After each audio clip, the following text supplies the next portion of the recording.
Madam ನಮ್ಮದು ಎಲ್ಲ ಟೆಸ್ಟ್ಗಳು normal ಇದೆ, ಬಟ್ ಪ್ರೆಗ್ನೆಂಟ್ ಆಗ್ತಾ ಇಲ್ಲ. ಇದು ಯಾಕೆ? ಏನಾದರೂ ಸೊಲ್ಯೂಷನ್ಸ್ ಇದೆಯಾ?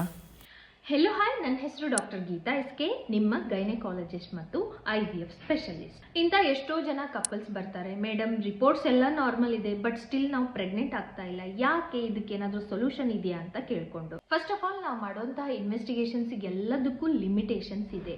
ಫಾರ್ ಎಕ್ಸಾಂಪಲ್, ನಾವು ವೈಫ್ಗೆ ಸ್ಕ್ಯಾನ್ ಮಾಡ್ತೀವಿ. ಸ್ಕ್ಯಾನ್ ಮಾಡಿಬಿಟ್ಟು ಅಂಡಕೋಶ, ಟ್ಯೂಬ್ಸ್, ಯೂಟ್ರಸ್ ಎಲ್ಲ ನಾರ್ಮಲ್ ಇದೆ ಅಂತೀವಿ.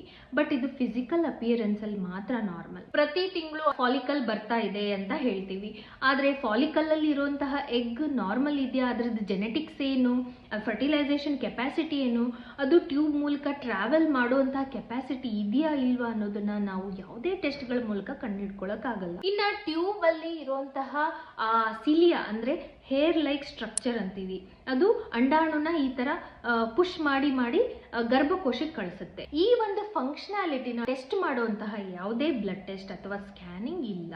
ಒಂದ್ ವೇಳೆ ಫರ್ಟಿಲೈಸೇಷನ್ ಆಗಿ ಬೇಬಿ ಆಗಿದೆ ಆದ್ರೂ ಸಹ ಆ ಬೇಬಿ ಗರ್ಭಕೋಶಕ್ಕೆ ಅಂತಂದ್ರೆ ಎಂಡೋಮೆಟ್ರಿಯಂಗೆ ಅಟ್ಯಾಚ್ ಆಗುವಂತಹ ಕೆಪಾಸಿಟಿ ಇದೆಯಾ ಇಲ್ವಾ, ಅಥವಾ ಅಟ್ಯಾಚ್ ಮಾಡ್ಕೊಳ್ಳೋಕೆ ಎಂಡೋಮೆಟ್ರಿಯಂ ರೆಡಿ ಆಗಿದೆಯಾ ಇಲ್ವಾ, ಅದರದ್ದು ರಿಸೆಪ್ಟಿವಿಟಿ ಏನು ಅನ್ನೋದನ್ನು ನಾವು ಯಾವುದೇ ಟೆಸ್ಟ್ಗಳ ಮೂಲಕ ಹೇಳಕ್ಕಾಗಲ್ಲ.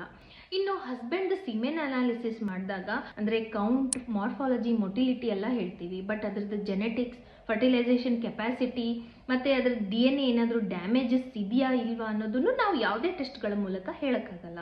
ಸೊ ಫರ್ಟಿಲೈಸೇಷನ್, ಇಂಪ್ಲಾಂಟೇಷನ್ ಅನ್ನುವಂತಹ ವಿಚಾರಗಳು ಸೈನ್ಸ್ಗೆ ಇನ್ನ ಮಿರಾಕಲ್. ಇದ್ರ ಬಗ್ಗೆ ತುಂಬಾ ರಿಸರ್ಚ್ ನಡಿಬೇಕಾಗಿದೆ. ಎಲ್ಲಾ ಟೆಸ್ಟ್ಗಳು ನಾರ್ಮಲ್ ಇದೆ ಅನ್ನೋದಕ್ಕಿಂತ ಮಾಡಿರೋ ಟೆಸ್ಟ್ಗಳು ನಾರ್ಮಲ್ ಇದೆ. ಸೊ ಪ್ರಾಬ್ಲಮ್ ಎಲ್ಲ ಮಾಡದೇ ಇರುವಂತಹ ಇವೆಂಟ್ಸ್ ಅಲ್ಲಿ ಇರಬಹುದು. ಬಟ್ ಇಂಥ ಕಪಲ್ಸ್ಗೆ ಸೊಲ್ಯೂಷನ್ ಇದೆ. So don't lose hope. ಅದು ಏನು ಅಂತ ನಾನು ನೆಕ್ಸ್ಟ್ ವಿಡಿಯೋದಲ್ಲಿ ಹೇಳ್ತೀನಿ. Follow for more.